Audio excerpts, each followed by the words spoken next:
Quand j'étais petit, j'étais passionné par les histoires de la table ronde, l'histoire de chevaliers, les châteaux forts. Donc j'étais d'abord passionné par toute l'histoire, surtout médiévale.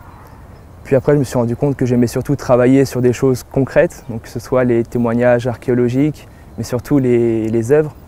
Et c'est pour ça que je me suis plus tourné vers les musées, vers l'histoire de l'art, et c'est un choix que je ne regrette pas du tout.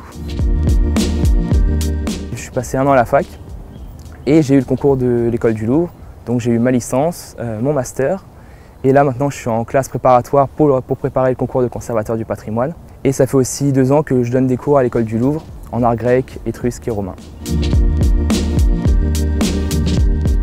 Alors j'ai grandi dans le quartier des Trèfles, juste à côté. C'est mon enfance, parce que du coup c'est un lieu où j'ai grandi entre Sevran et Livry, et c'est un lieu où j'ai beaucoup de souvenirs. Je dirais le parc de la Poudrerie, puisque j'habite à côté et c'est un lieu que je fréquentais beaucoup quand j'étais enfant et dans lequel je vais encore courir quand j'étais motivé, donc ça fait un petit moment.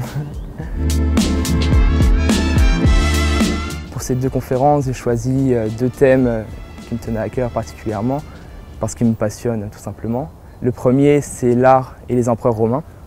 Donc l'objectif, c'est d'aborder l'immensité de l'art romain à travers une problématique particulière et voir surtout qu'à travers les arcs de triomphe, les portraits d'empereurs, l'art est très marqué par le pouvoir à l'époque romaine.